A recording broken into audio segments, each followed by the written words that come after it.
O meu som está bem aí, pessoal? Ok, aula número 4, 5 e 6 do módulo 2, disciplina 1 do módulo 2, História e Cultura de Israel. Beleza. Eu estava meditando hoje em 2 Reis, quando o Geazi, aquele servente de Eliseu, recebe uma oferta que o general dá para agradar o profeta porque tinha ajudado ele. E o Geazi esconde a oferta para ele. E quando Eliseu sabe, embora Eliseu não queria a oferta, né? Mas falou, ó, porque você fez isso, você enganou, que a lepra de Naamã seja sobre você. Ele ficou leproso igual Naamã. Ficou, a doença de Naamã ele pegou. Aí eu chamei de a oferta de Geazi. Porque hoje eu fui mandar um pix para minha irmã, para ajudar a minha irmã, e alguém clonou o CPF dela. Eu mandei para ela, mas caiu na outra conta. Aí ela falou, não recebi aqui e tal. Ela teve que abrir um pix na última hora para me mandar e o dinheiro, Deus sabe se vai retornar ou não, por Deus. Eu falei para ela, irmã, deixa, é a oferta de Geazi. Tudo que roubam de nós é a oferta de Geazi. Vai vir lepra.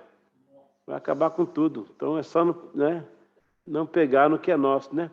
Primeira liçãozinha bíblica de não pegar o que é nosso, né? Lição de casa. Deus apanhava assim, ó. Tem tudo quanto é fruta aqui, ó. De jaca a manga. Mas aquela é minha, não toca não. Ela foi e tocou, né? Aí ela e o Adão levaram o vulcabras das costas, né? E perderam a oportunidade. Então, mexer no que é seu, né? Só traz problema. Vamos lá, glória a Deus, vamos lá. Beleza. Nós vamos estudar hoje ainda a historicidade de Israel. A gente está caminhando, né, por períodos da história, e hoje a gente vai chegar um pouco mais no período interbíblico, chamado período do silêncio, ou o período chamado interbíblico, né, ou intertestamento também, que ali você tem uma historicidade. Deus não está mais falando naquela época, mas a história continua e graças a Deus que alguns livros que foram considerados apócrifos, né, surgiram de base para dar essa linha, né, de historicidade para nós aqui. Então vamos pegar a partir daí e entender um pouquinho dessa situação. Na verdade, irmãos, Israel naquele caso de Deus com Samuel, até o irmão pregou domingo aí, né? Uma mensagem muito legal, muito boa, por sinal. Naquele episódio, Deus jogou a toalha, né? Falou, ó, vou segurar Judá porque tem a semente lá. Eu tenho lá o prometido, né? Que é o leãozinho de Judá, que Jacó já profetizou, que naquela linhagem Cristo viria ao mundo. Então, sabe assim, tipo, Israel pisou feio mesmo na bola, quebrou as alianças todas que tinha que quebrar. E Deus, não vou dizer que Deus abandonou, mas Israel se abandonou a si mesmo, né? Deixa eu falar. E agora a gente vai ter a mão de Deus agindo por misericórdia para que, né, segurasse Israel. Eu fico pensando, a potência que hoje é Israel, eu já estive lá quase 20 vezes e conheço bem de perto aquele país que é muito pequeno também. Meu Deus do céu, o que é aquilo? As maiores tecnologias vêm de lá. O Waze é de lá, a IBM é de lá, a Microsoft, a cabeça vem de lá, entendeu? Os caras conseguem fazer uma máquina que tira água do ar, brincadeira, né? O sistema de dessalinização, pelo amor, o cara pega a água do mar e faz dela água doce. Não é salobra não, é água doce mesmo. Então, assim, uma tecnologia de irrigação, eu estive lá vendo a irrigação, os pomares que eles têm, as estufas, durante todo o trajeto que você faz na beira do Jordão, você vê, né, as estufas, irmã Emília, com plantações. Chega em Jericó, você vê aquele deserto, aquele monte de palmeira, você fica abismado. O sistema de irrigação deles no deserto, cara, é brincadeira. E esse povo foi um povo que, olha, pisou na bola pra caramba. E se tivesse todo mundo aí coeso até agora, todo mundo junto?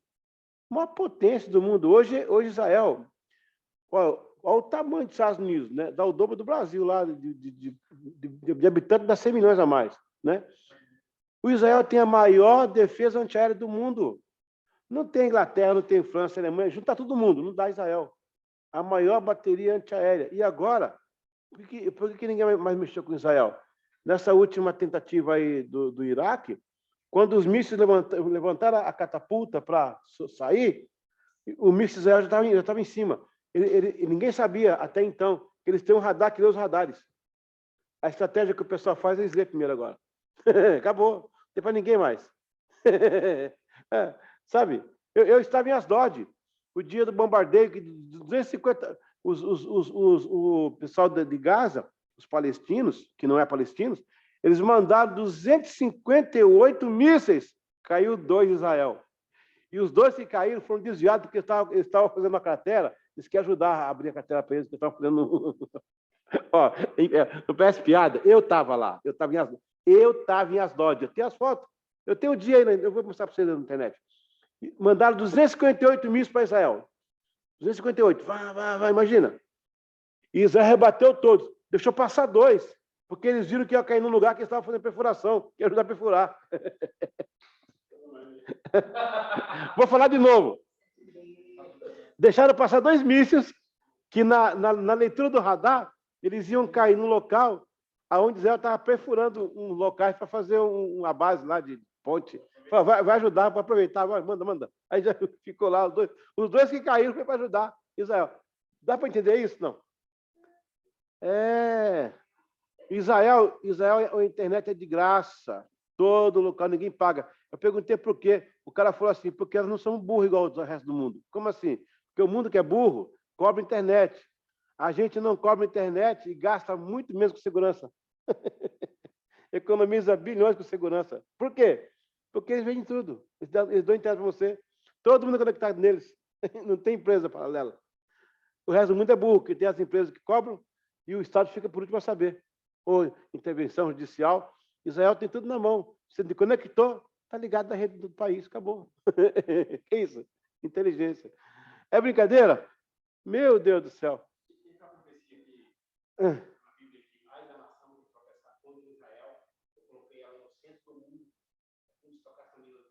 Sim, está cheio de promessa. Vamos entender, então, mais um pouco.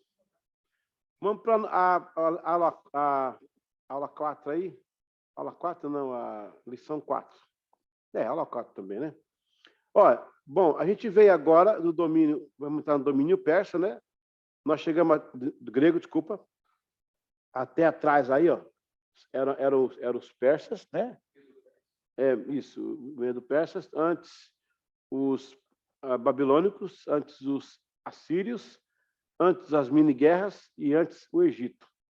E antes um pouquinho lá com Abraão, a Acádia, né, que é a Suméria, ao sul da Mesopotâmia. Agora temos o domínio grego, que vai começar já o preparo de Deus. O primeiro preparo de Deus para a igreja é o próprio Israel, que é monoteísta. E agora o segundo preparo já vai ser grego, o último vai ser o romano. É tudo para fundamentar para a igreja, né? O monoteísmo de Israel, a sabedoria grega, né? E as ideias gregas para fundamentar os escritos dos apóstolos e Roma fazer as estradas para o evangelho se expandir. Então, Deus usando todo mundo para né, cooperar. Cooperar e operar junto, né? Domínio grego em 331 a 323. Por que esse período 323, né? Porque é a morte do Alexandre. O Alexandre vai morrer aí para frente aí, né?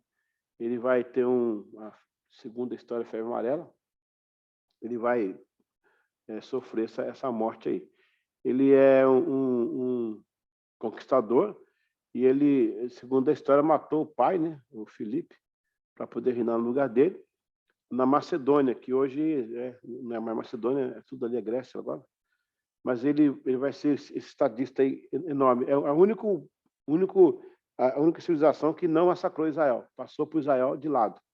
Por isso que o grego continuou, né? Das civilizações, a contribuição grega continua até hoje, né? Após o período do Medo-Persa, vem a conquista macedônica, que ficou mais evidenciada como grega, pelo então Alexandre o Grande. Alexandre conquistou o Império Aquênida.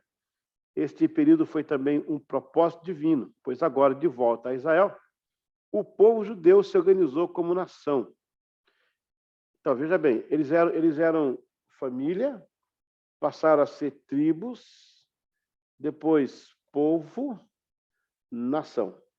Agora, Estado. Né? São essas divisórias aí. Então, é família, povo, nação, Estado. Pois agora, de volta a Israel, o povo judeu se organizou como nação. Não houve opressão do domínio grego, e sim desenvolvimento. Iniciou-se a organização do Tanakh, que nós já falamos, né, que são o conjunto dos 39 livros sagrados, e reafirmação do hebraico. É claro aí que o hebraico ele era tido como uma linguagem divina. Tanto é que ele não era nem o hebraico antigo, arcaico, ele não é nem falado. Ele é pensado. Você lê as letras, né? Quem não se lê hoje porque é língua morta, né? O hebraico que nós temos aí, ele foi insurgido, né? A partir de fragmentos de idiomas, de contribuições ancestrais, os sionistas, né? Reconstruíram o hebraico. O hebraico que o John Wesley, aqui em 1724, fez a gramática, era o hebraico escrito. Né? Podia-se tentar falar alguma coisa, mas não era muito bem sucedido. O hebraico mesmo vai vir com força, agora tem até gramática, você pode estudar e tal. Eles colocaram alguns pontos em cima e embaixo para identificar o tipo de vogais, né? Para poder ser falado, porque não era falado. Daí aí que vem a ideia da Igreja Católica de ter o latim como uma língua especial, que globalizou o mundo, né? O latim era o grego, né? O latim era o grego posterior e o inglês hoje é o tardio do latim, né? Então, são essas línguas aí. A Israel vai usar, a Igreja Católica vai usar o latim, primeiro para ser uma linguagem no mundo inteiro, para que todos os documentos dos concílios, as homilias, fossem entendidos, e segundo, que surgisse como uma lei, uma linguagem divina, porque, olha só, a Igreja Católica entrou em todo o mundo, né? Tudo quanto aí, povos e tribos, então via que o latim e o padre de Costa, então, para criar aquele negócio. Essa ideia foi importada do hebraico, que era a língua supostamente de Deus, a língua sagrada, e tal, e tal, e tal. Então, vieram mais ou menos essa quebrada aí. Nesta época, considera-se que foi elencada a figura do rabino. Olha só, o rabino não existia, então. O rabino, ele como é que chama? É uma figura que vai substituir os profetas, né? Por isso que é bom ir para a escola dominical, né? Uma pessoa novata na escola dominical, um neófito, perguntaram, vamos fazer umas perguntas aqui para vocês, está chegando agora a escola dominical, o que eram os fariseus? Os que jogavam farinha em Jesus. Não, gente, não é isso, não.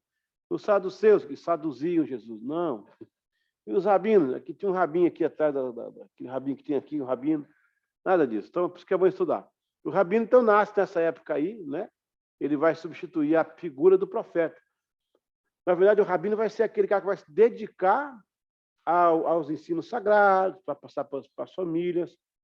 E também vai ser a figura do pastor, né? Quem que é o pastor? O rabino, mestre, né? É a figura do mestre. Essa ideia de ensino já não é de agora. Não sei se vocês sabem, mas foi achado uns tablets do quarto século antes de Cristo, lá na Suméria, de uma sala de aula. A sala de aula foi descoberta numa escavação, teve um terremoto, talvez, aquilo encobriu, os alunos estavam lá, os esqueletos estavam em semicírculo, né? E todos com tablets na mão, com argila. Olha que interessante. Escreviam na argila. Dizem os historiadores que Israel fazia alguns tipos de farinha empedrada, doce, com escritas de ensino dos rabinos, para que as crianças, quando decorassem, elas pudessem comer. Por isso que dá aquela impressão que a palavra de Deus é doce como mel, é doce. Então eles fazem essa... Não tem na Bíblia isso, é uma figura de história que inventaram, mas pode ser que tenha a ver também, né? Você acabou de ler, você pode comer. Se decorou, pode comer, né? Nesta época, considera-se que foi elencada a figura do rabino. Não há uma data precisa do início do ofício, mas seguindo o exemplo de Esdras, alguns homens foram se dedicando a trazer de volta a leitura dos livros sagrados. Isto foi tomando uma proporção muito séria, ao ponto de se ter um grupo responsável pela leitura, manutenção e explicação da Torá para gerações. O termo foi utilizado oficialmente no primeiro século antes de Anno Domini. Até mesmo Jesus foi chamado de Rabi. Eu quero que vocês lembrem que antes do Rabi tinha outra figura. Não era bem profeta, não. Quem que era o cara do Rabi? Exatamente, os escribas. Se semelhava-se a eles, né? Os escribas eram mais dedicados não a ensinar, mas a registrar. Eles tinham roupa especial, tomavam banho, tinha uma especiaria. Para escrever o nome de Deus tinha uma caneta, não era caneta assim, era uma pena, ou então um cano que a argila descia, o tipo da tinta. E se rasurasse o nome de Deus, tinha que pagar todo aquele escrito, foi tudo de novo. Vim fazendo, que era, né, interessante. Para Deus tinha uma caneta, para a letra tinha outra. Então era a figura dos escribas. Também os Sefars, também, que eram outro grupo. Na época de Cristo tinha os amanuenses e... Não, os sefardistas já são sefardins, são Sefars. É o nome de uma linha de escribas que tinha. Esses caras, eles tinham estilos, né? Os amanuenses, por exemplo, e os copistas. Os amanuenses, além de escrever, eles tinham interpretações, por isso que tem algumas exceções apócrifas, né? Já os copistas eram copistas mesmo. Os caras eram pagos para escrever. Eles tinham a profissão era bem remunerada e era bem séria, porque é uma época em que, quando o rei... A maioria dos reis não lia e escrevia, né? A maioria dos reis eram analfabetos. Eles confiavam nos caras que escreviam. Teve muita tramóia, muita coisa que eles compraram escritas. Esse negócio de pagar para mexer em leis e burlar as coisas, não é agora não.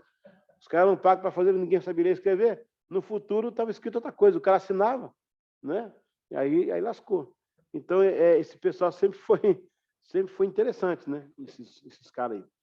Vamos para aí, esse é o governo. O domínio grego, irmão, ele tem pouca influência em Israel. Eles quase não fazem nada, eles passam de largo. O próprio Alexandre Grande não faz nada, deixa Israel lá, tranquilo. Quando ele morre, aí vem aí, agora sim, os ptolomaicos que vão dominar. Aí vão ter os ptolomaicos, ainda vão ser gente boa. Os siríacos, que vão ser os caras que vão fazer muita atrocidade, e vai despertar a revolta macabeia. Aí vem o governo ptolemaico. Depois da morte de Alexandre, o império se desintegrou em várias partes. Uma delas foi do reino do Egito. E eu estou agora fazendo esta parte, eu estou tirando licenciatura em História pela Universidade da Unifaesp, né, de São Paulo, de Paraná, e está bem estudando isso aí. Só que eles falam umas coisas lá, umas coisas meio escritas lá, sabe? A gente passa de largo, porque eu quero pegar o diploma, né? Então, eu não vou discutir, não, deixa para lá. Tem umas coisas meio estranhas que eles falam lá que não dá para entender. Ele chega a afirmar que a Bíblia está afirmada na mitologia grega, né? Coitado. Eles não têm ideia do que a igreja é, né? Se eles conhecessem essa igreja, não falar essa besteira. Mas deixa para lá. Quero pegar meu diploma e sair para lá, deixa eu abraçar eles. Depois da morte de Alexandre, em 23, seu império se desintegrou em várias partes. Uma delas foi o reino do Egito, onde havia a presença dos Ptolomeus, uma dinastia. Qual a diferença, irmão, de dinastia para o clã? Alguém sabe? O que é dinastia e o que é um clã? Clã e dinastia. Já viu que essas palavras se parecem, né? O clã e a dinastia. O clã refere-se a uma família, é um clã. No máximo 3 ou 4 gerações. A dinastia, ela encobre toda uma era maior, né? Ela vem lá da 12ª, 18ª. O clã não tem isso. O clã é um avô, um bisavô no máximo, né? Aquele clã, né? Então, é essa a diferença. O clã é menor, né? Depois da morte, então, o período ptolomaico, ele levou a Alexandria, no Egito, e tornou-se a maior cidade judia do mundo. A Alexandria, nesse caso, tornou-se uma grande capital. Foi uma Nova York, uma Londres, uma Roma da época, né? Nesta época, houve mais uma contribuição sagrada para o mundo. É sagrada aí, ó. Pois Ptolomeu II, Filadélfia, convocou a tradução do Torá. Aí, ó, pode cair na prova isso. O Ptolomeu, Filadélfia II, né? Porque os Ptolomaicos eram vários. Igual as Queópratas, né? Todo mundo acha que é uma só, né? Não, foram 8 Queópratas. Agora, aquela a mais, né, popular foi a que namorou o Pompeu e o Júlio César e o Marco Antônio. Né? Ela teve caso com 3 imperadores, meu. A mulher era terrível. Convocou a tradução da Torá para o grego, continuando assim a política de Alexandre em globalizar a língua. E assim foi conhecida a Septuaginta. Os gregos traduziram por meio de 70 ou 72 sábios judeus as escrituras até então unicamente em hebraico. Este ato serviu mais um propósito divino e a promessa de Abraão sobre as famílias da terra, pois o fato tornou a palavra de Deus conhecida no mundo e serviu como base para a igreja primitiva. Vamos lá. Por que o Filadélfia tomou essa decisão? Primeiro, que ele estava governando a Judéia. Segundo, que muitos judeus. Os judeus têm mais judeus fora até hoje do que lá em Israel. Até hoje. Tem muito mais fora do que dentro. Né? Então, eles sempre foram de imigração. E aí a Filadélfia achou, porque tinha muito judeu, ela falou, peraí, vamos traduzir então esse livro sagrado aí. Né? E que deu certo, né? Porque depois a igreja usou e nós hoje também temos a tradução. Né? Aí depois do Ptolomaico veio o domínio sírio. Eu quero que você entenda que o domínio grego era maior, ele foi quebrado no meio, né, por esses dois aí. Teve mais outros grupos maiores, mas os Ptolomaicos e os siríacos, né, foram os que mais dominaram. Os Ptolomeus do Egito ficaram com a província de Israel. No entanto, no começo do segundo século a.C., o domínio ptolomaico caiu nas mãos do governador sírio Seleucida, Antíoco IV Epifânio. Meu Deus, que nome, hein? Bonito, né? Vou colocar um filho aí. Né? De 174 a 163. Por que até 163, irmãos? Porque em 163 foi a revolta macabeia. Ele governou até aí. Né?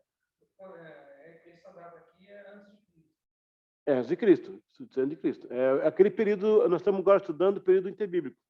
A gente chegou até o último profeta. Agora vamos chegar na igreja. Mas aí vou continuar com Israel. A igreja a gente volta com outra matéria, volta lá para Israel para continuar com a igreja. Nós vamos pegar assim uma rota, depois a gente vai voltar de no mesmo lugar e voltar por aqui e pegar a igreja. Amém. Que ela também é uma das partes oriundas do Império esfacelado de Alexandre.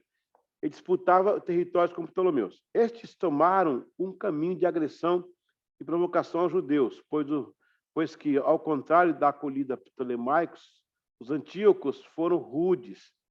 A agressão do helenismo sobre os costumes judeus, a deformação do templo, a profanação do sábado, o desprezo pela Torá, culminaram em uma revolta que evocou o movimento nacional, onde terminou com a expulsão dos próprios sírios e a reconsagração do templo sob o domínio de uma dinastia judaica que fora fundada pelos macabeus. Olha só, os ptolomaicos dominaram Israel a estilo dos babilônicos. Não fizeram nada, apenas tomaram conta da província. Né? Não inferiram nada, deixaram os costumes. Quando o Epifânio, tem um Epifânio desse aí, não, um Antíoco, um ptolomaico deles, que é pequenininho, está com 5 anos, o pai morre, eles aproveitam que é criança e eles entram e aí dominam.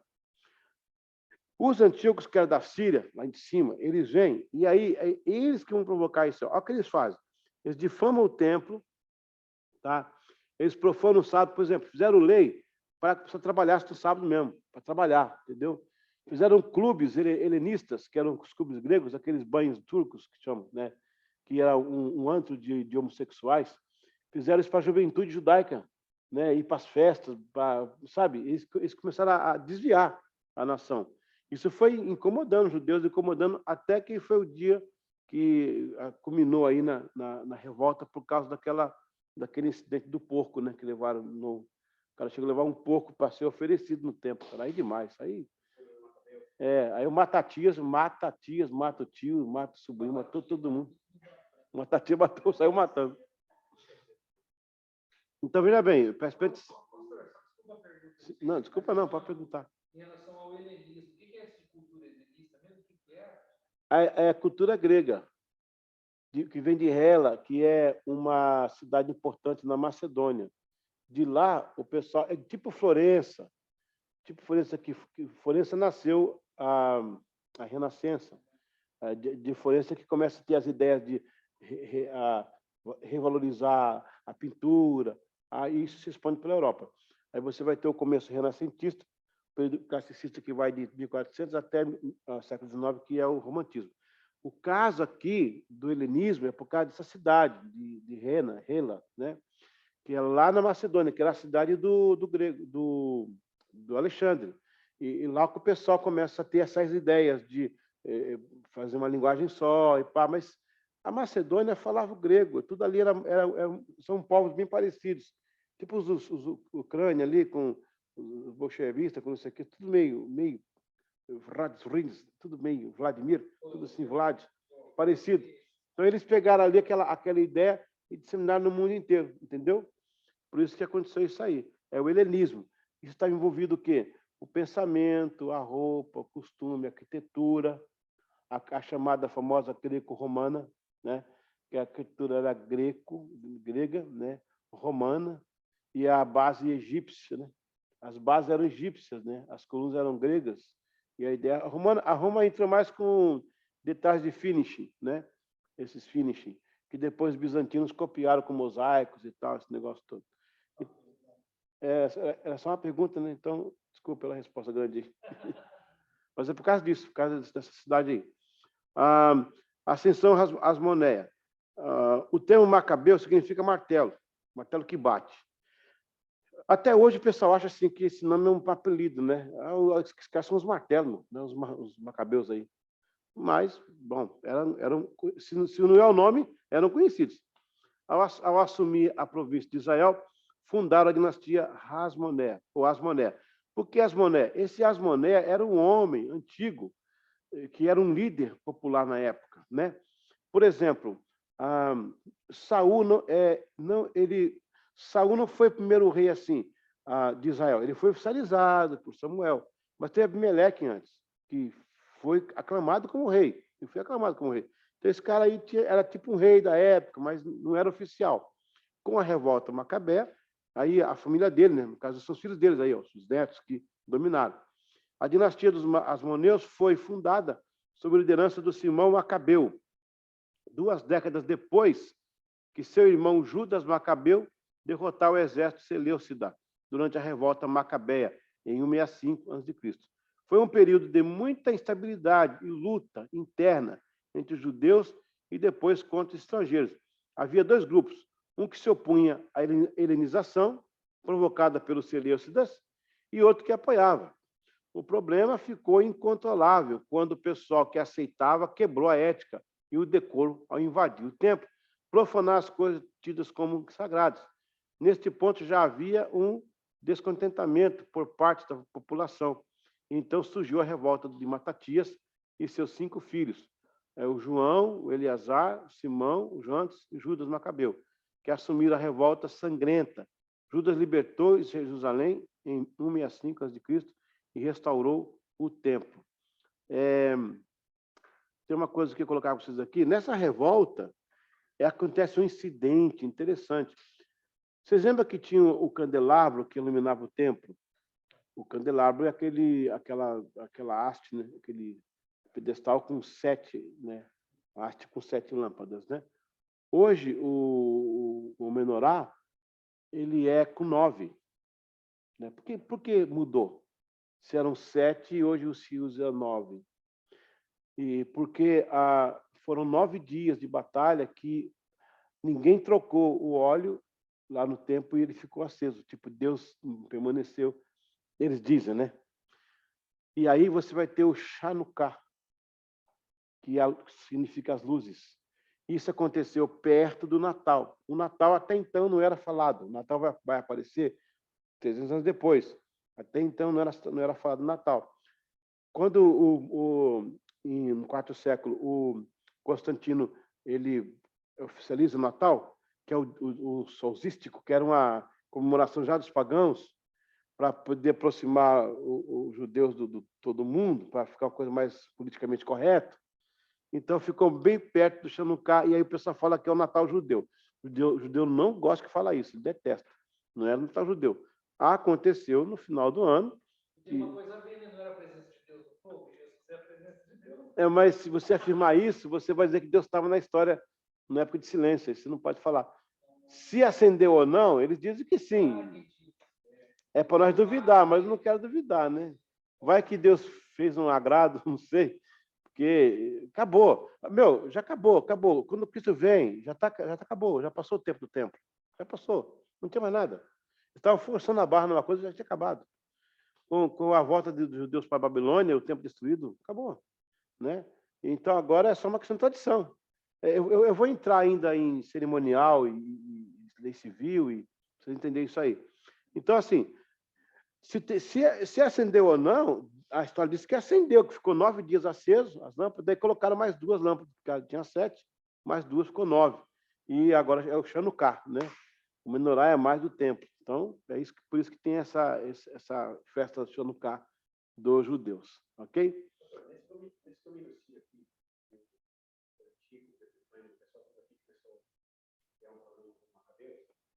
Está dentro do período interbíblico. Interbíblico. São os 400 anos. Sim, os 400 anos. Aí, o senhor leu embaixo aqui que Matatias, seus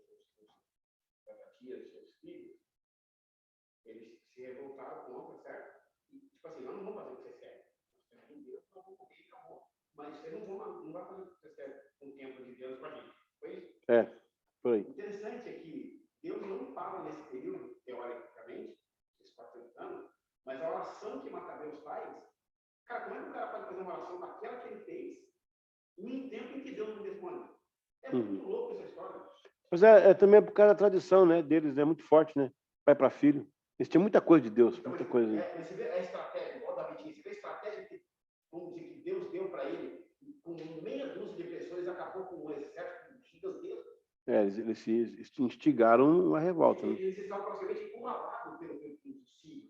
Aí, com uma meia dúzia de pessoas, eles acabaram com o exército de 120 mil pessoas. Aí Deus não está nesse negócio aqui. Que oração louca é essa que ele fez? Estratégia que Deus deu para ele. Aí, que se não fosse essa atitude dele, os judeus não existiam mais, ia acabar com todo mundo. Ia acabar com tudo. Aí ele faz uma oração nervosa, doideira, e com a meia dúzia de pessoas, ele cerca, uma estratégia no meio do morro lá, cerca, e acaba com 300 mil soldados, e até hoje está aí os judeus vivos. Que também os caras abusaram, né? Porque, chegou a época que os siríacos lá nomeavam os sacerdotes por eles mesmos. Não respeitavam a linhagem, e bagunçaram muito. Eles pediram a revolta. Pediram a revolta. Você não pode orar com ovelha, não. É porco, é sangue de porco no tempo. Pediram a revolta. Deus pode até não falar com a gente, mas não vou para cima dele, não. Lucilene, prova. Não, peraí, estou conversando com você.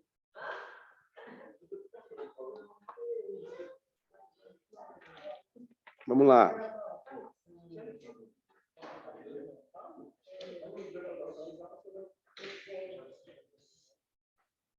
Ok? Em casa aí, todo mundo aí certinho? Vamos lá. Pergunta número 1. Este império foi ameno com a conquista de Israel, ou seja, foi mais suave, né? Quem foram eles? Foi o aramaico, foi o ptolomaico, foi o grego? Qual que amenizou para Israel aí, né? 2. Depois que Alexandre o Grande morre, qual reino assume? O aramaico, ptolomaico ou o grego? É isso aí. Certo aí, Fernanda? Está conseguindo aí? Beleza? 3. O último império sobre Israel antes de Roma foi quem? O último império sobre Israel. Foi os aramaicos? Foi o siríaco? Ou foi o grego? Lembrando, né? Império, ó. A palavra aqui é império. Tem uma sacadinha aqui, né? O que se caracteriza o império? A reunião de reinos, né? Então, aqui chama de Commonwealth, né? Para não falar império, para não ficar muito pesado. Commonwealth. Aí as Antilhas, né? A Guiana grega, ou inglesa, né? Guiana grega, inglesa, né? Os países da África, alguns países ainda aí. Qual a dinastia que assume Israel no segundo século antes de Cristo? As Monés, Macabeus, os Antíocos.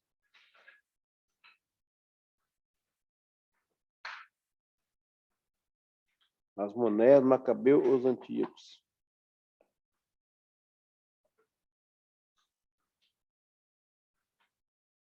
É isso aí. Pessoal, a próxima matéria já vai ser diferente, tá? Vai ser a apostila preenchível. Vai ter alguns blanks para você vir preenchendo o que o professor fala. Vai ficar mais puxado agora. Não, só mais... Vai ligar o freio, vai descer com o freio de mão, né? Agora. Já tinha um ABS, agora freio de mão. Alguma dúvida aí? Em casa, alguma dúvida? Certinho? Muito bem, né? Vamos mais uma? E aí, tudo bem, gente? Vamos mais uma, então.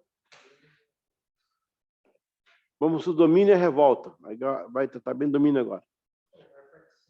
A Roma vai chegar agora. Roma chegou no ano 63. Ó. Apesar que Roma está um pouquinho antes aí. Ó. Eu tenho 44, Cláudio Nero. Eu tenho o Júlio César aí também, um pouquinho antes aí. Não, Cláudio Nero depois. Não, 44. Não, desculpa, Cláudio Nero. O Nero é dinastia. Mas Alexandre o Grande era grego, não era? Ele era macedônico. Macedônico era grego, né? Mas era o mesmo imperador romano, né? Não, Alexandre o Grande não. Não, ele é bem antes.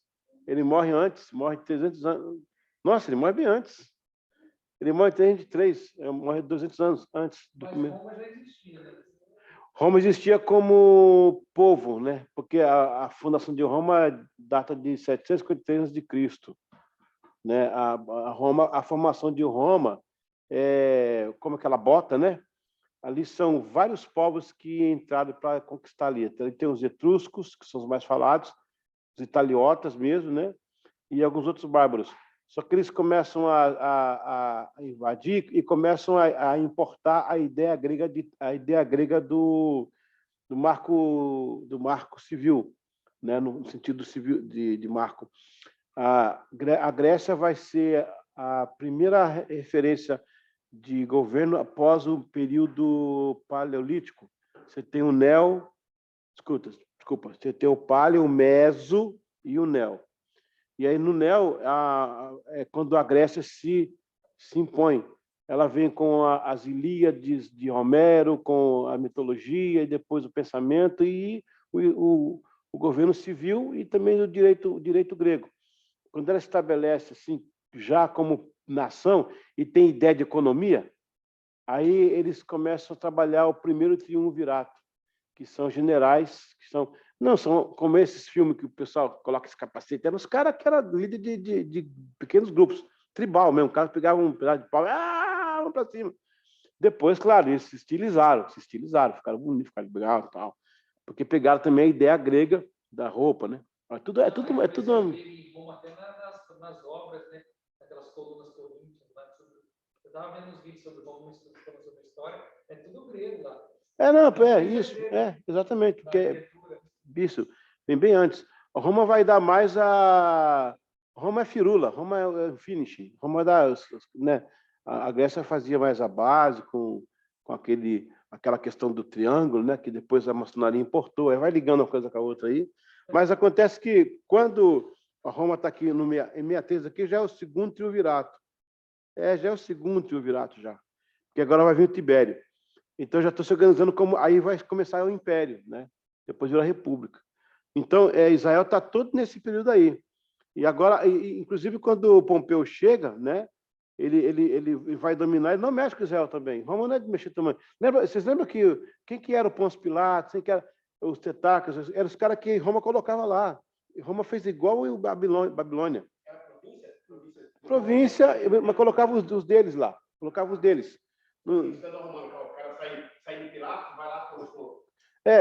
Eles colocavam o pessoal deles, que falava a linguagem do povo, por exemplo, o Herodes era da Idumeia.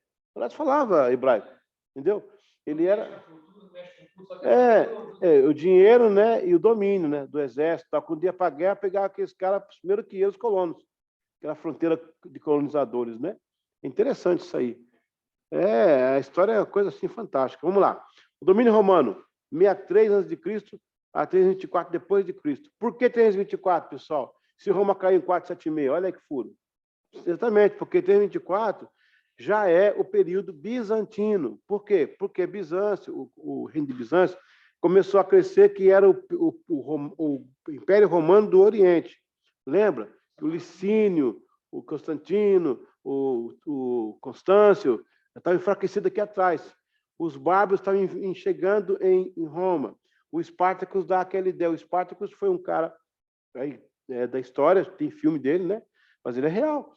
Ele reuniu as tribos, ele negociou, porque Roma é assim, Roma como era um império, então as pequenas tribos vinham, morria. O pessoal vem gritando, vai morrer, né? Aí o Espartacus foi um cara inteligente, ele saiu negociando com as tribos, até as rivais, ó, não vem brigar não, vamos se unir contra Roma, é nós contra eles. Aí o Espartacus veio, ele morreu, o exército dele se rompeu na cara de Roma lá, ele pereceu, mas ele deu a ideia, né? A ideia dele foi importada, aí volta de novo todo mundo. Quem que eram os bárbaros, pessoal? Os bárbaros, que eram os caras nervosos, bárbaros. Todo mundo que não era de Roma era bárbaro. Não precisa ser bárbaro no sentido que a gente pensa, o cara é bárbaro, o cara é ruim. Você é bárbaro, né? Corta a cabeça, pega o scalp, tira o sangue. Não, era bárbaro, porque não era de Roma. Não era cidadão de Roma, era bárbaro. Podia ser até um cara de boa, tranquilinho, tudo arrumadinho, perfumado, né? Mauricinho, mas era bárbaro, porque não era de Roma, entendeu? Mauricinho, busquei isso aí, nos anos 80. Não era cidadão de romano. Romano, você tinha, para ser cidadão romano, tinha que nascer ou na província romana mesmo, de fato, né? Algumas províncias eram bem romanas, tipo Tarso, né? Ou você nascia de pais romanos, ou você comprava cidadania romana, né? Mas aí é outra história, vai entrar eu vou digitar um pouquinho aqui. Domínio romano, né? O governo Asmoneu perdurou até 63 a.C., quando Pompeu conquistou Jerusalém. O domínio romano vai até o 4º século. Depois de Pompeu, diversos reis foram se sucedendo no comando do império, entre eles Júlio César, 44. Esse nomeou procurador para Israel, então veio Antônio, 41 a 30 a.C. De fato, este foi quem nomeou Herodes, governador da Galileia, e definitivamente o tornou rei da Judéia. Herodes ficou no poder até depois do nascimento de Jesus, que se deu por volta do ano 5, né? O pessoal conta, mas ele nasceu depois do nascimento, ele nasceu depois que ele nasceu, né? Isso, ele nasceu depois que ele nasceu. Se você considerar os 4 anos de diferença, aí tem uma diferenciação de data. Aí ele nasceu 5 anos depois que ele nasceu. Ele era, até isso foi diferente, né? O Herodes era vassalo, né, do imperador Augusto de Roma. O que é um vassalo? Sabe o que é um vassalo? Não é bem escravo, não. O vassalo é um boca mole. Ele é um cara que é do estado, ele é, por exemplo, ele é da província aqui, ele chefia, mas ele deve favores ao rei. Ele é meio que mandado, entendeu? É um vassalo. Ok. De fato, foi quem nomeou Herodes, tal. Herodes ele ficou no poder até depois do nascimento de Jesus, que se deu 5 anos no Domínio. Ele era um vassalo do imperador Augusto de Roma. Logo que assumiu o comando, eliminou os opositores e ele próprio nomeia os sumos sacerdotes. Está vendo aí? Sob obediência romana, cultiva o helenismo na Judéia. Não obstante a isto, Herodes é visto também como um grande construtor. Por quê? Aí ele percebeu que ele ia provocar uma outra revolta. O que ele faz? Constrói o templo. O bicho era político, cara. Fez a Cesareia para o César, fez o templo para os romanos, para os judeus, né? Ele queria ficar bem com todo mundo, né? Parece que é político brasileiro, até parece que era, né? Todo mundo, né? Visto como um grande construtor, em Jerusalém construiu o seu palácio, que é fantástico. Eu tive lá no palácio dele, tive lá também na Massada, algumas vezes. A Torre Antônia, que está lá até hoje, né? Reconstruiu o templo. Além disso, construiu a fortaleza de Massada, o próprio mausoléu onde foi enterrado e a cidade de Cesareia Marítima em homenagem a César. Então, foi o cara que mais construiu, foi ele. Além de ginásios e outras cidades. Todos esses gastos acabaram caindo sobre o povo, com a cobrança de pesados impostos. Foi considerado o maior chefe da nação judaica depois de Davi e Salomão. Ele levou esse título aí. O cara construiu. Cara, Massada é um negócio, sim, de outro mundo. Massada fica a 3.700 metros acima. Você vai de bondina, você vai andando também. O acampamento romano está lá até hoje, tem 2.000 anos, está lá aquela rampa romana, que eles subiram, né? E lá tem piscinas. O Herodes tinha sauna lá em cima. Rapaz, um negócio de doido. Ele mandou cavar sulcos das montanhas, e quando dava aquela chuva cheirosa, que chama fora de tempo, aquela água vinha já direto para as cisternas, que eram com pedras de decantação. Água limpa, potável e fria, que a Israel tem um tipo de pedra, você vai ver isso lá em Belém. No inverno ela é quente, no verão ela é fria. Deus colocou em Israel também uma pedra térmica, né? Ela esquenta no frio e ela esfria no calor. Interessante, cara. Até isso Israel tem, que ninguém tem. Já começa pelo Jordão, que nasce por cima, né? Não, é brincadeira. Então, aí ele fez esse monte de coisa. O Palácio de Massada você realmente perde o fôlego quando chega lá. Isso há 2.000 anos, cara. 2.000 anos. Os caras fazem barraquinho hoje, mais ou menos. 2.000 anos, tinha um palácio que tamanho lá. Negócio de doido. Negócio bem feito. Você precisa ver. Vamos lá. Ele tinha uma sala de vapor, que ele tinha embaixo era um fundo falso,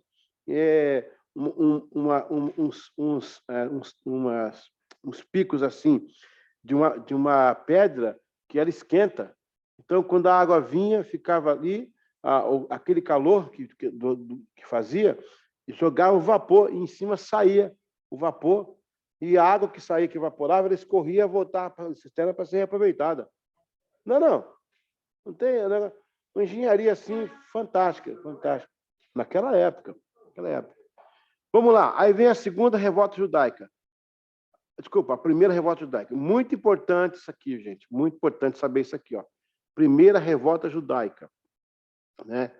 Na verdade, a primeira revolta judaica do ano Domini, né? Que a última foi aquela de Macabeus, né? Lá atrás, né? Ok. Primeira revolta judaica, ano 70. Essa é bem conhecida. A primeira guerra judaico-romana, às vezes chamada de grande revolta judaica, em hebraico, Hammerhead, Hagadol, em latim, Primum Indutorium Romani Bellum, foi a primeira das 3 grandes rebeliões da população da província da Judéia contra a dominação romana. Os caras são doidos, né, meu? Levantar contra Roma. Brincadeira. A segunda revolta foi a Guerra dos Quitos, né? Que o pessoal gritava, vai para os Quitos, né? Essa revolta. Vai para os Quitos, isso aí. Revolta dos Quitos. Em 115, né? 117. E a terceira foi a revolta de Bar Kokhbas, que foi em 135, que é aquela que foi junto com Adriano, né? Que era imperador da época. Grande revolta foi motivada, a princípio, por tensões religiosas, evoluindo para protestos contra o pagamento de tributos e ataques a cidadãos romanos. Você vê, gente, há 2.000 anos tinha essas revoltas religiosas e tributos, né? Parece que a história não muda. Terminou com as legiões romanas sob o comando de Tito. Sitiaram e destruíram o centro da resistência rebelde de Jerusalém e derrotaram os restantes forças judaicas. Quem foi Tito? Tito foi irmão de Domiciano, que é filho de Vespasiano, um dos generais de Roma também. Né? Esse cara, Tito, foi esse cara que fez isso com Israel. Ele titurou, né, o templo. Aquela profecia de Cristo que fala assim, ó, não fica pedra sobre pedra ser derribada, aconteceu com Tito. Eles chegaram, eles acamparam lá no Monte Escopos, naquela região do Vale Cedron, ficaram ali acampados. Rapaz, Deus se revoltaram com a guarda romana lá. Deu tempo de chamar reforços e Tito veio, cara, acampou. Era como se fosse um mosqueiro, assim. Era mais gente que a cidade. Ele parou, ficou lá sentado, olhando o que queria fazer. Só isso intimidava o povo, cara. Só isso aí. Sabiam que iam ser massacrados. Quem pudesse correr, corria. Aí, quando eles desceram, eles subiram, quebraram e acharam que tinha ouro no templo. Por isso que Jesus fala que, né, que não fica pedras. Ele falou, ó, vão derrubar isso aí, mas eu construo em 3 dias, né? Que no caso era ele. Aí você vai entender, eita glória, você vai entender uma coisa aqui agora.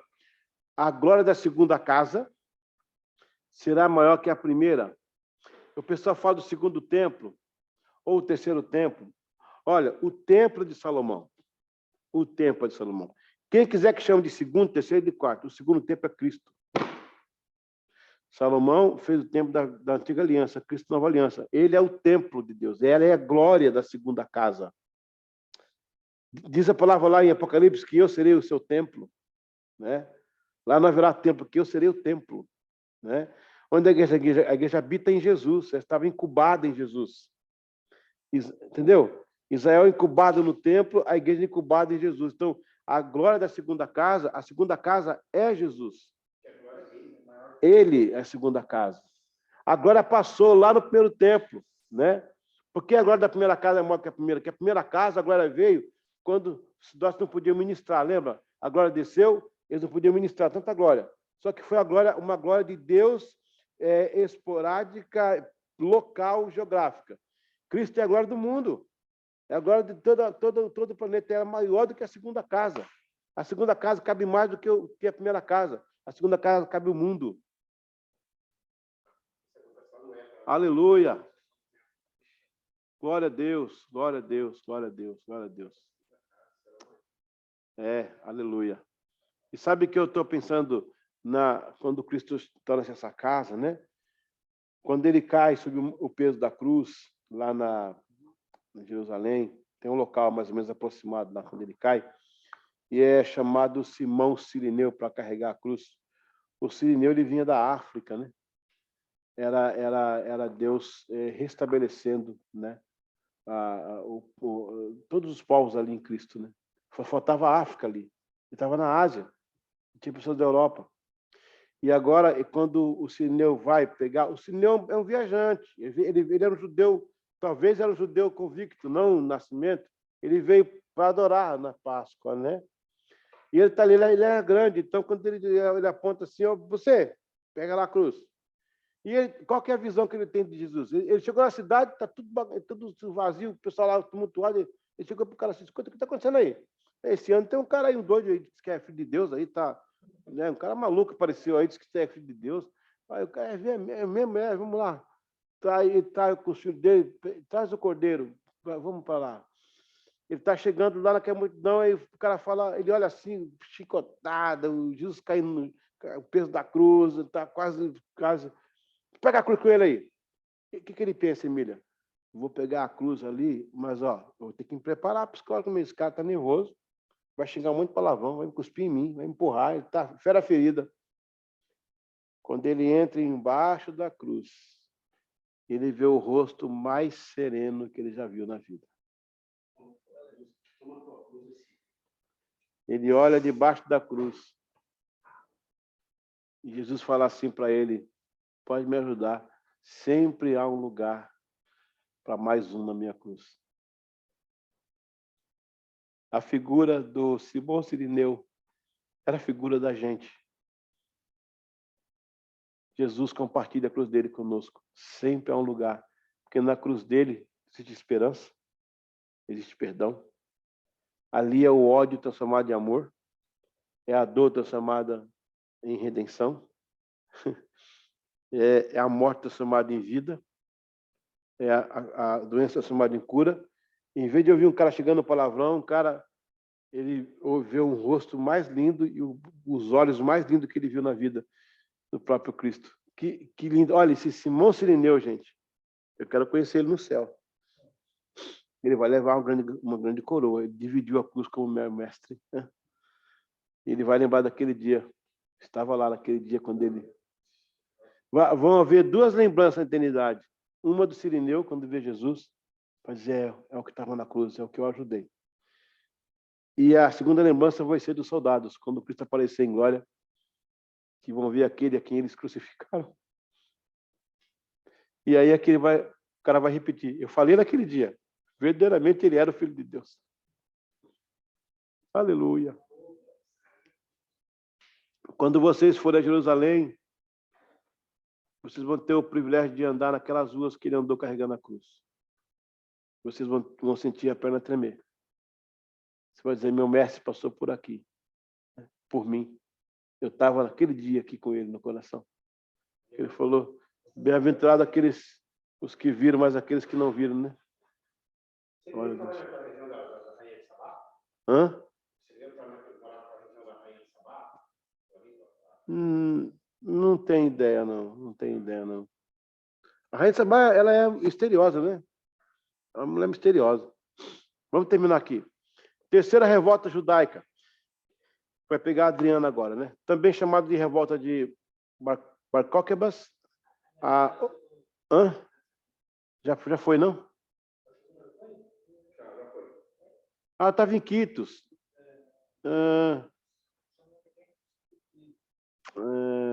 O termo Quitos é uma referência ao nome general romano Lúcio Quieto.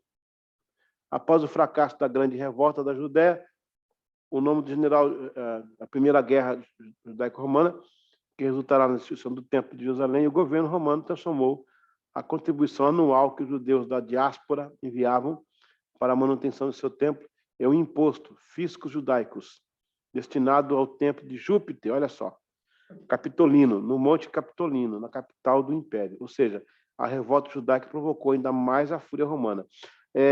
Os da diáspora são os judeus que estavam fora, que mandavam dinheiro para Israel e pegavam o dinheiro e colocavam no templo desse aí, ó, pagão. Aí era para revoltar mesmo, quebrar todo mundo, né? Vamos para a terceira revolta. Aí vai ser essa do Adriano. Também chamada revolta de Bar Coquebas, ocorreu entre os anos 132 e 135, durante o governo do imperador Adriano, sendo liderada por Simão Bar Coquebas. Lembrando, irmãos, que o Adriano passou por aqui, tá? Inclusive, lá em cima tem uma muralha dele. Aqui na Inglaterra tem a muralha dele. Ele separou, porque os saxões eram muito terríveis, aquela região lá, e falou, ó, separa aqui, deixa esse pessoal se matar aí. Tem aqui na Inglaterra a muralha de Adriano. Alguém já foi lá, não? Não. É subindo para a Escócia, para cima aí, lá para cima. Sim, tem muita coisa romana aqui. É dessa época aí. Um pouquinho mais depois. Londres é um nome romano. É a fundação de Londres. O nome London, né? Lundinum, né? Lundinum vem do latim. Interessante. Também, ok. Alguns consideravam ser Messias davídico, esperado pelos judeus. Esse Simão, né? Foi sufocada pelas tropas do comandante romano Sexto Júlio Severo. No mesmo ano, em 75, o imperador Adriano renomeou a província Judéia da província Síria, Palestina, tá vendo? Ele que fez essa confusão aí, ó. Com o nome grego derivado de Filisteia, em grego antigo, Palesete, como tentativa de desligar a terra do seu passado judaico. A Mishnah e o Talmud, Yerushalmi, dois dos textos sagrados judaicos mais importantes, foram escritos na região nesse período. Por isso, até hoje, usa-se chamar Israel de Palestina, mas não é. É porque Adriano chamou de Palestina. Os filisteus já ficaram lá atrás, lá no tempo do Davi ainda, né? Por aí. Ok, vamos às provinhas. Glória a Deus.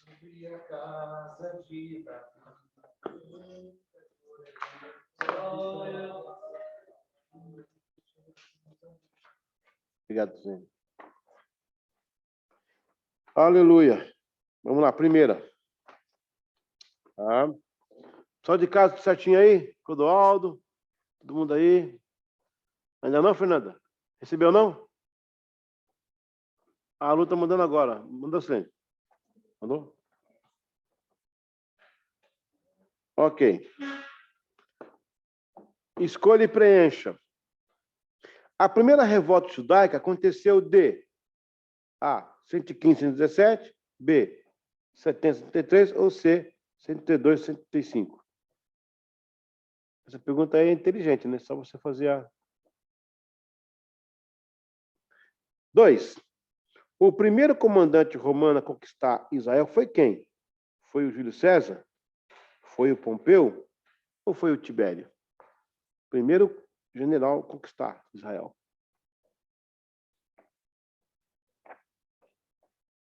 A segunda revolta judaica aqui é de graça, né? A, 115, 117. B, 70, 73. Ou C, 135, 132, 135. E a terceira revolta judaica... Ó, gente, essa prova quem fez foi a Lucinene, tá? Brincadeira, foi não. A, 115... Eu nem falei isso aqui mais, vai. Responde aí que... B, 773 a.C. ou 632, 135? Tem um erro aí, desculpa. Não é antes, não. É depois. Tem que depois lá corrigir lá na plataforma. Essa revolta é depois de Cristo, todas elas. Mas tudo bem. Os anos estão certos. Os anos estão certos, mas a revolta é depois de Cristo.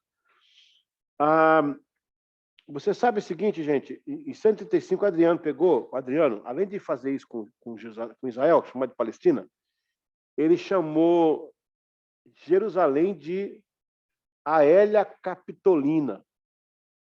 Tá? Aélia Capitolina. Ele quis banir Israel, quis banir de raiva. Ele ficou muito... O povo que não dá sossego, né? Ele quis banir. Aí o que acontece? Fora isso, o Adriano começou a destruir os locais de adoração, porque a igreja já estava viva aí, esse tempo aqui já era igreja. É porque nós estamos na via de Israel. Pegamos a Avenida Israelense, mas tem a Avenida Cristã. Está paralela aí, ó. Está acontecendo aqui a igreja. O Adriano briga com os judeus e com a igreja. Ele manda destruir os locais de adoração, porque os crentes se reuniam no lugar onde aconteceram os milagres. Aqui o coxo andou, fazer um culto aqui, né? Eles não adoravam o local. Era lembrança. Não, aqui nessa árvore aqui, ó, o Zaqueu subiu, vamos fazer um culto aqui, né? Então era assim, onde ele ressuscitou, onde ele nasceu, em Belém, tudo que era local que eles se reuniram, a casa de Siquém, faziam um culto lá. Era normal, não tinha ideia de templo, não tinha templo. Nem pensava em templo. Alguns locais tinha ainda. Tipo, a gente se reúne para orar lá. O Adriano mandou destruir, derruba tudo, quebra, toca fogo. Só que o bicho burro, ao fazer isso, deixou a marca. No século III, quando a Helena, mãe de Constantino, ele chegou ao poder, ela colocou a ideia na cabeça dele de construir os templos cristãos nesses locais. Adriano deixou marcado. Ele foi tentar destruir. O diabo sempre faz isso, né? Ele vai destruir, acaba ajudando, né? Burrice. O Adriano foi e deixou marcado, porque onde ele quebrou, já estava no local de adoração. Aqui é Belém, aqui ele nasceu, fazia igreja lá. Aqui não sei o quê, aqui faz a igreja aqui foi capitaria, faz a igreja aqui. Aí fizeram a natividade, a anunciação, nascimento, onde tinha, sabe, colocaram ali, porque ele destruiu onde o povo se reunia. Acabou ficar. Há também uma história interessante, que essa aí não está na Bíblia, eu vi na tradição, que o Zaqueu, depois que ele jantava, ele saía com um balde no meio assim, né, escuro, levando um balde lá com ele, pele de cabra, né? Na época o balde não tinha, né, como de hoje, né? Ele era pele de cabra. E um dia a mulher dele ficou: onde é que o Zaqueu está indo? Ele sai essa hora, vai pro meio desse mato aí, levando um balde d'água. Ela foi um dia: eu vou seguir o Zaqueu hoje. Aí ele seguiu o Zaqueu. Isso não é história bíblica, é tradição. Aí o Zaqueu vai e joga água numa árvore assim, no pé da árvore assim, e começa a clamar ali. Aí a mulher interrompe: Zaqueu, ele tomou um susto: você me seguiu, mulher? O que você está fazendo? O que é essa água nessa árvore? Você fica aqui. Aí ele falou assim: porque foi aqui que eu encontrei Jesus. Foi aqui o local que ele mandou descer. Eu tenho saudade. E eu faço isso. Interessante. Amém. Pastor, ele está sepultado lá nas catacumpas, né? Lá na Basílica, né? Lá em Roma, né? Ok, pessoal, vamos ter uma pausa aí de 10 minutos, que a irmã Geice vai servir aqui o cachorro-quente para nós. Então, vamos dar uma pausazinha aí, tá? A gente volta daqui a pouquinho, tá, pessoal? Daqui a pouquinho, 10 minutinhos. Agora a aula número 6, né? Número 6. Pessoal, Israel vai ter 3 períodos de transição. São bem divididos, né? Você vai ter o período antigo. Consegue ver daí, pessoal? Período antigo, né? O período meso. Aqui. E o contemporâneo. Aqui você tem Egito. Você tem Egito. Você tem a Síria. A Babilônia. Nesse meio você vai ter os gregos, os ptolomaicos, os siríacos, e aí vem Roma. Roma segue depois com os outros reinos que vão passar por ali. A diferença é que as civilizações antes de Israel, que pisaram Israel, que massacraram Israel, eles foram antigo Médio e contemporâneo. Eles foram dizimados por Deus, né? Deus pesou a mão.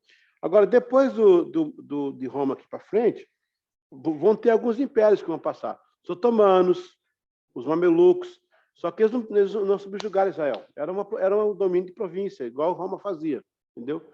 Então, não teve muito que atentar isso aí. Então, preste bem atenção.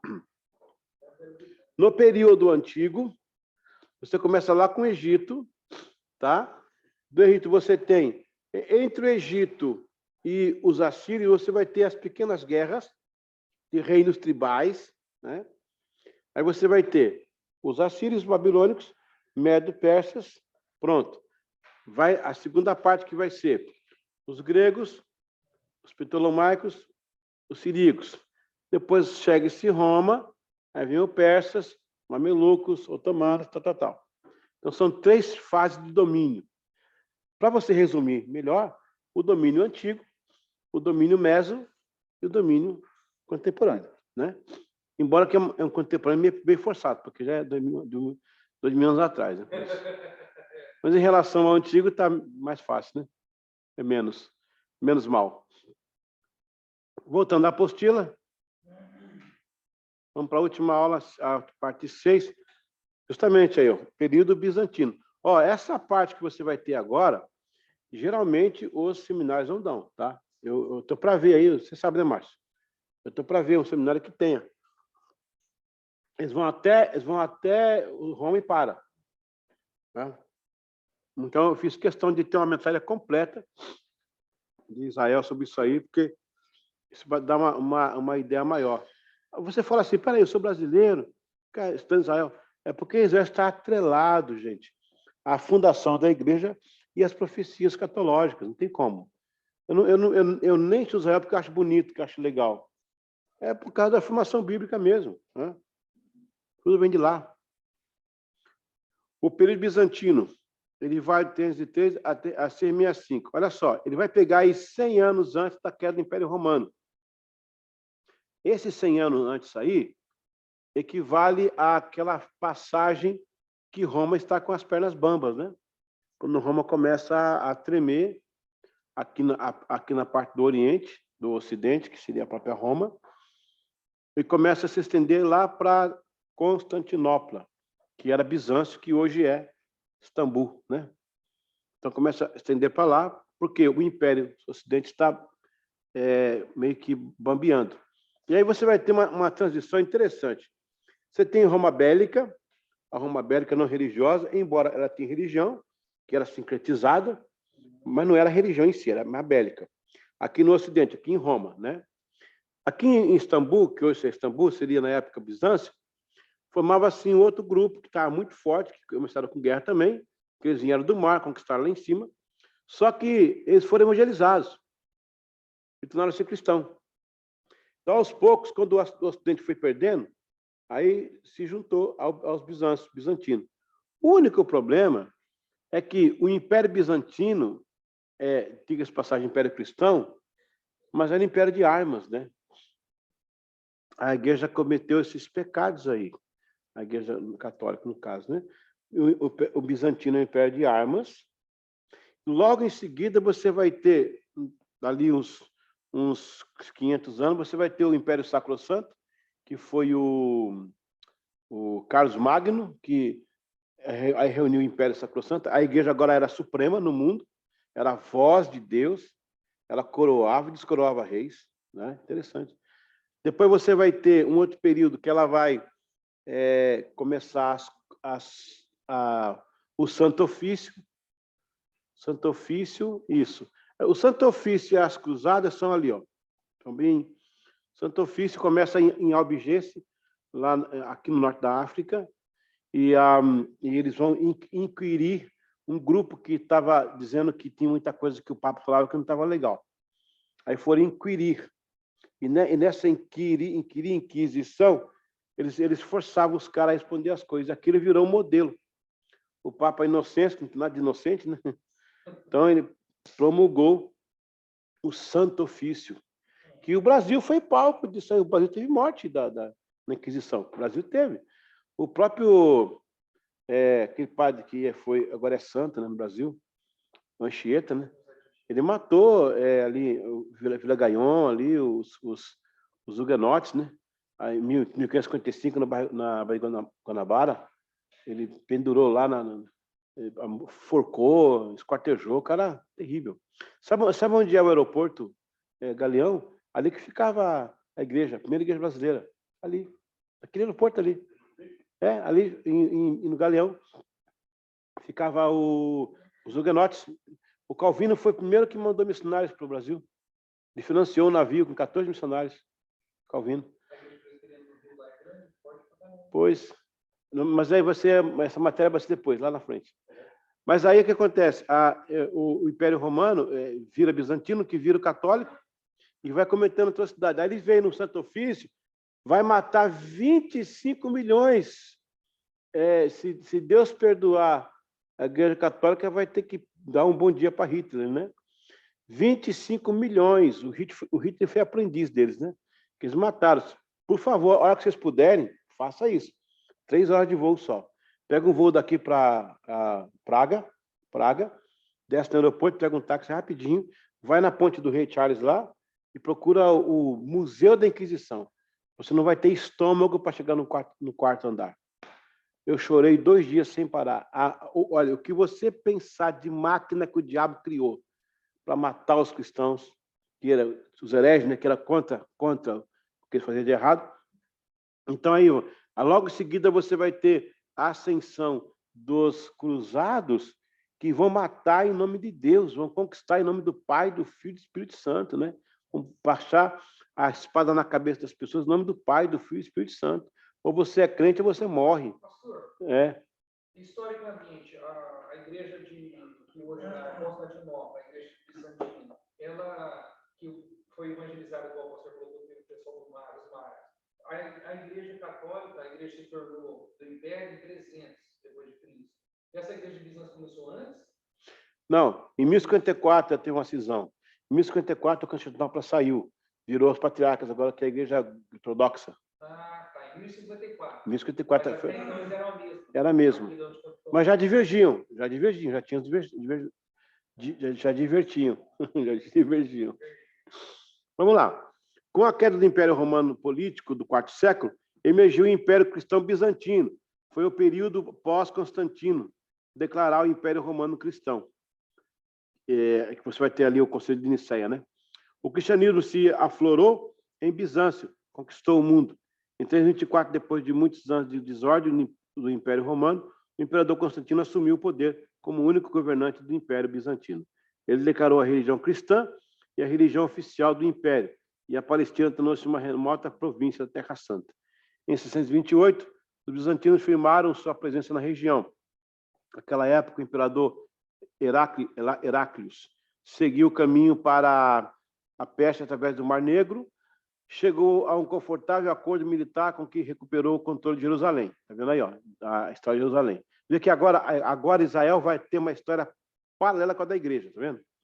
Apesar de sua promessa de não prejudicar os judeus, ao se juntarem aos persas, Heráclius sucumbiu à pressão e os cristãos massacraram os judeus, o que reduziu consideravelmente a população judaica no país. Você vê? Em nome de Deus, né? A igreja fazendo atrocidade.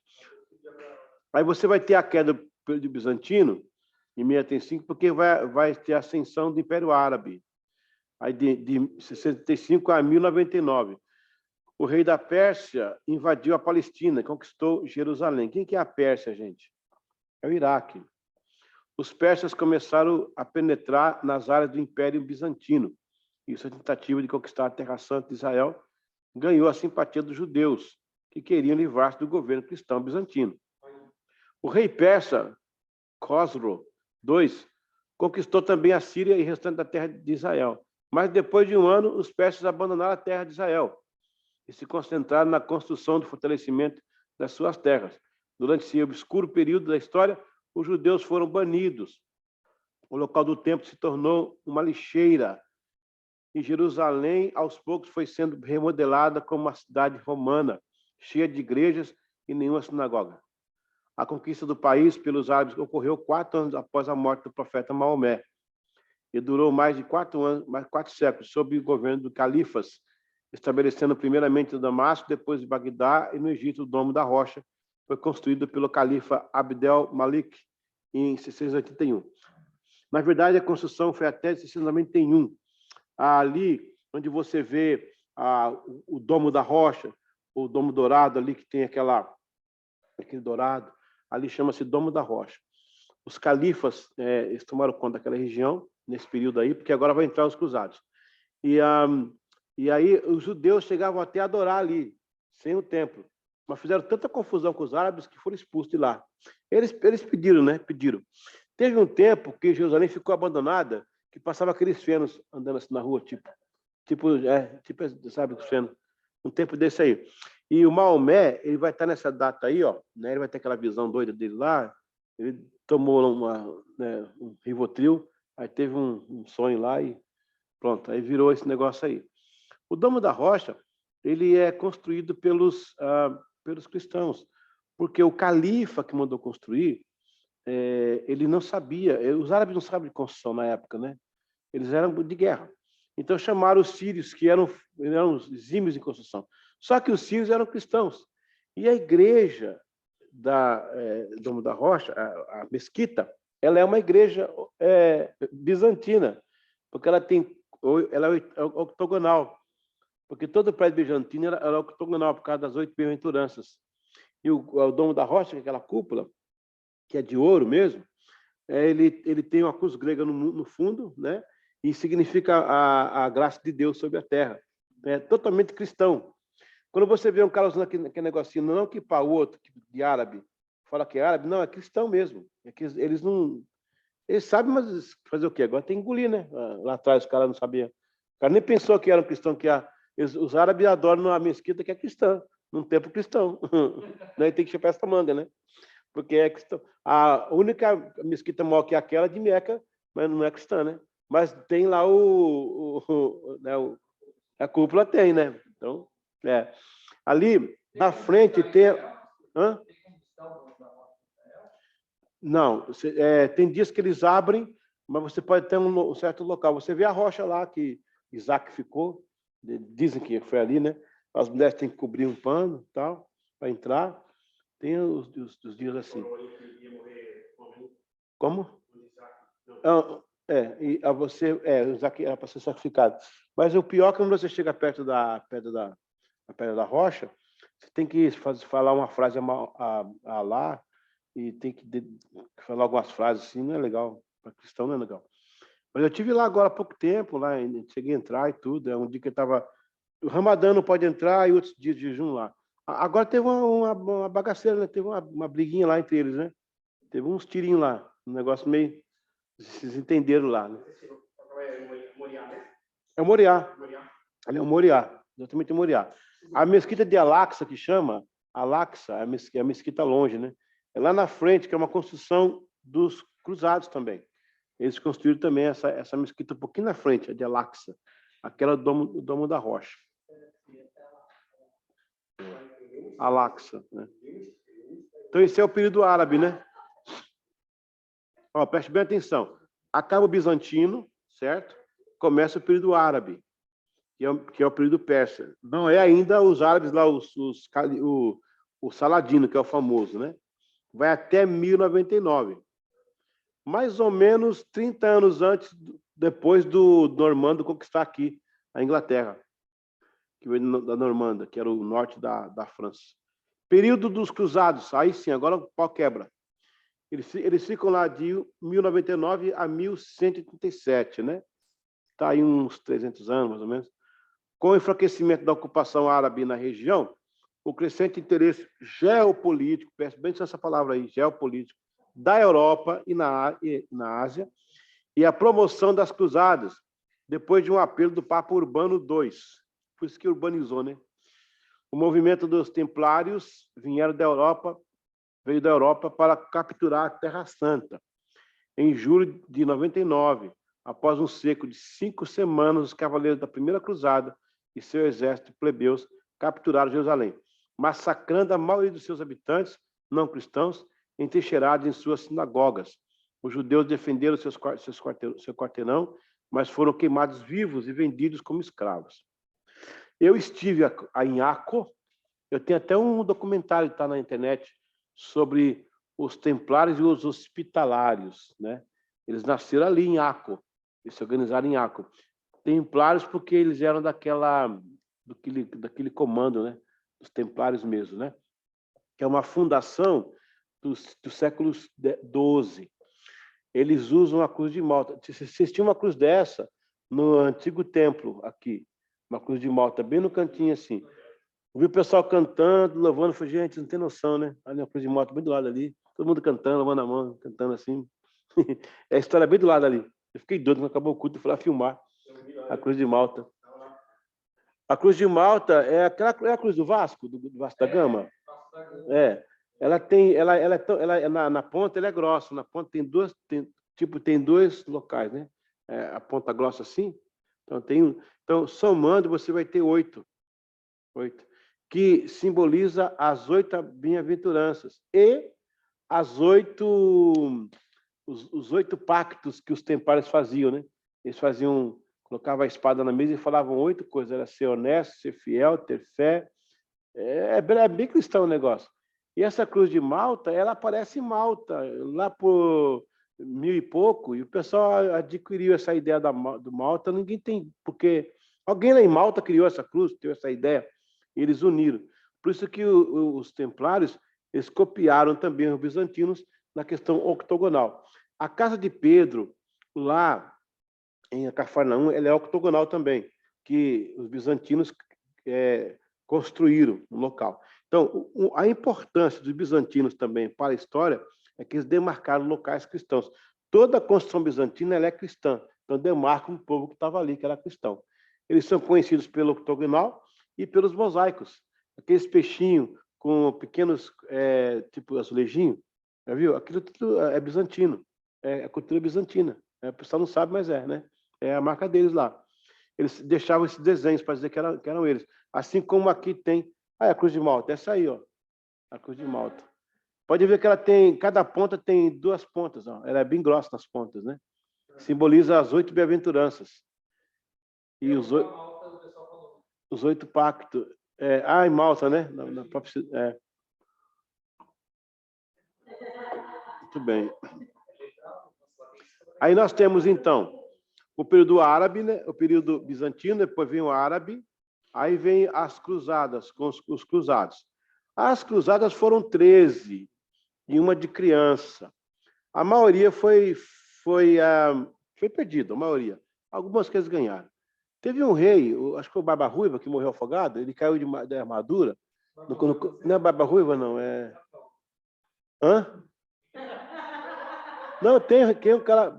Tem, ó, aqui tem o João Sem Terra, os nomes que eles tinham na época aí. Tinha um Barba Ruiva. Ele morreu da Inglaterra, ele morreu afogado, não conseguia nadar. por causa da armadura, o bicho burro foi atravessar de cavalo o rio, caiu no rio, não conseguia nadar, morreu afogado. É interessante. Inclusive, é, inclusive esse negócio da armadura aí, a Inglaterra, ela ganhou uma guerra histórica com pouco de 1.000 soldados contra 30.000 da França, porque um cara teve uma ideia aqui na lama, aí o cara não consegue levantar de armadura. Ele teve uma briguinha com 2 carinhas no acampamento, e estava chovendo, o cara caiu, não conseguia levantar. E ninguém sabia até então, ninguém sabia que com armadura você consegue levantar na chuva. Aí ficaram com roupa normal, né? Os outros descalços, porque na lama é mais fácil. 700 chamaram os guardas da França, eles correram para pegar, falaram, eles vão morrer, nós vamos morrer, mas a Inglaterra vai ganhar. Aí quando os caras puxaram para o pântano, que vieram todo mundo assim, que não conseguia levantar, e os outros vieram só matando, os ingleses só matando. Pá. A profetisa Débora lá, o pessoal no buraco lá no lama, no meio do barco. Lá na Bíblia, né? É. Bom, inventaram isso aí, pegaram isso aí também. Os cavaleiros no meio. Ela profetizou, a chuva veio e ficou com um buraco atolado lá. Morreu todo mundo.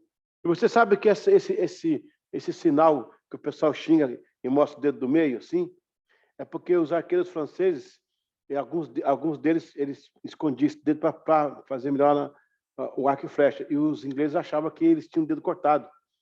Aí, quando os franceses eram capturados, para rir da casa dos ingleses, fazia 5 dedos. Fazia, eu tenho o dedo aqui, ó. Aí hoje virou, sabia? MRV é cultura. Não, isso aqui também, ó. Sinal também assim, ó. 2 dedos também assim. É. Ela cortava o dedo do arco e flecha. Eu tive um problema com o português aqui. Interessante. Sabe o pessoal faz assim? Sabe o pessoal faz assim? Eles falam assim, eles não gostam disso. Eles não gostam disso. Por quê? Porque na época eles cortavam esses 2 dedos aqui para eles não usar para flecha. Entendeu? No Brasil acelera, né? Acelera. É o aí o pessoal fala assim, ó, xingar aqui, ó, para você. Ok. O último período agora é dos mamelucos. Mamelucos. Vai ser de 1187 a 1516, que aí vai começar, então, a invasão dos turcos otomanos, né? Período mameluco. Em 1187, Saladino marchou com suas tropas sobre a Galileia. Ali na Galileia teve essa briga, né? Vocês sabem que no Mar da Galileia tem uma cidade soterrada? No fundo do mar? Tem uma cidade ali. Tem uma cidade soterrada ali. Soterrada lá. Sobre a Galileia, pelejou contra um exército cristão. Do lado cristão, as tropas de Guido de Lusignan, da França, e o príncipe da Galileia, Raimundo III, de Trípoli, com 60.000 homens enfrentando Saladino. Porém, os árabes possuíam 10.000 homens a mais. Após a intensa luta, os cruzados recuaram para descansar, mas uma tropa surpresa de Saladino ateou fogo em volta dos inimigos, cortando seu acesso ao suprimento e água fresca. A fumaça impossibilitou os cristãos de se defenderem das milhares de flechas, no calor do medo e horrível da batalha. Parte do exército cruzado fugiu, e os que ficaram foram massacrados. Terminava assim a era cruzada na região, iniciava-se a ocupação árabe mais coesa agora. Você vê, uma estratégia de Saladino. Tem um filme, né? Tem um filme. E Saladino conquistou Jerusalém, ele não matou ninguém, ele mandou dar dinheiro para os judeus se estabelecerem, ele teve um negócio muito pacífico, né? Foi muito interessante.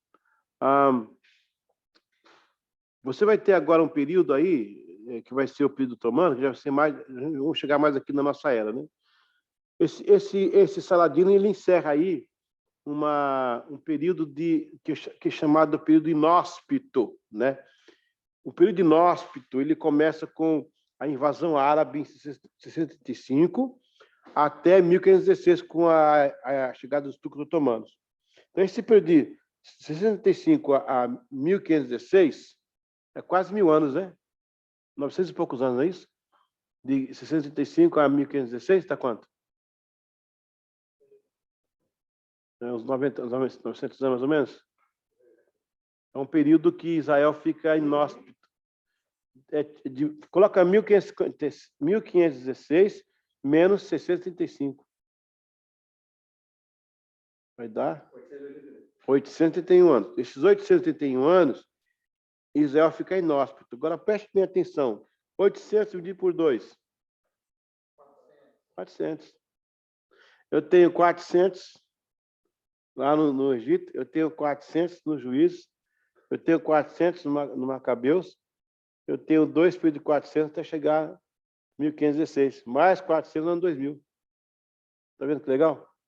São fases importantes da vida de Israel. Gente, alguém está no controle disso. Alguém está entendendo, não? Tem alguém no controle disso. Será que isso é tudo coincidência? Será que tudo isso aí foi a obra do acaso? Então, assim, esse cronômetro todo, alguém está no controle disso. E se alguém sabe quem é, não é? Então, glória a Deus por isso. Isso da história também é interessante. Prova! Vamos lá.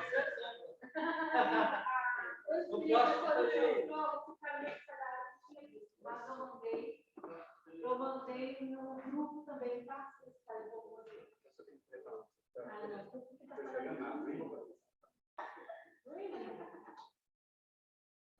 Eu não consigo ler, eu mandei no grupo também, tá bom? Mas mandou no grupo? Mandei nos 2 grupos, porque ficou meio falhado, não tinha visto. Ah, é? Ixi. Mas tá no grupo aqui também. Ah, tá? Tá. Deixa eu olhar aqui pelo grupo, então. Vamos orar para a irmã com a tinta. Aleluia. Vamos aqui. Tá no grupo ON. Tá nos 2. Ok. Primeiro, esse império que dominou Israel era também cristão. Quem era? A. Império Bizantino. B. Império Seleucida. Ou C. Império Mameluco.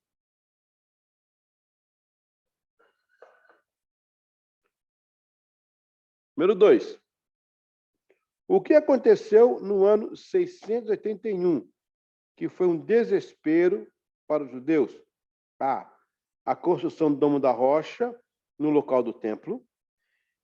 B. A destruição da parte da Fortaleza Antônia, ou C. A derrubada dos muros de Jerusalém. Eu quero lembrar vocês que os muros que você vê hoje não é daquela época não, tá? Eles têm 500 anos só, mas no máximo. Foi construído em cima dos muros da época de Jesus. Os muros que você vê hoje, Cristo não viu, ele viu outro abaixo. 3. O Papa Urbano II permitiu algo em 1095 sobre Israel. O que foi? A. Primeira Cruzada. B. Inquisição Santo Ofício. Ou C. A construção da Basílica da Natividade. 4. Qual foi o líder árabe que derrotou os cruzados na Galileia em 1137? Foi o Saladino? Foi Vespasiano? Ou foi Solimão I?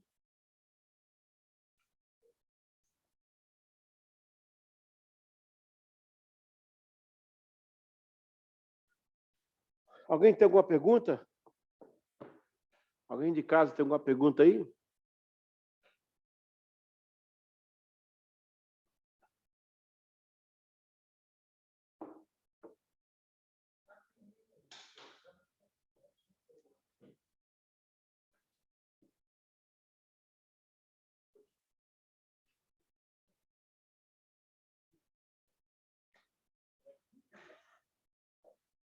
Ok. Alguma pergunta? Bem. Muito bem. Então, eu tô esperando aí que vocês me dêem um resumo ou do livro ou do filme. Lembra? Que alguém leu o livro, alguém viu o filme? Manda para mim um resumo. Eu preciso saber qual foi a sua impressão do livro, né, O Soldado da Catacumba, ou do filme, né, da Quo Vadis, que a irmã nossa procurou Covardes. Quo Vadis ainda com V, Quo Vadis. Onde vais? Onde vais? Ok, pessoal em casa? Como que é o nome do livro? Como é que foi? O nome do livro? Fale. O nome do livro. O livro é o Mártir das Catacumbas. O mártir das catacumbas. Vai estar no grupo, Fernanda. Está no grupo aí. Livro, né? O livro tá. Você tem, Geise, esse livro aí? A Geise vai colocar para você aí, tá? É muito lindo. Ele é pequeno, tem 100 e poucas páginas, mas é muito lindo. Não, você vai ler rapidinho. Vai ler rapidinho. Glória a Deus. Amém.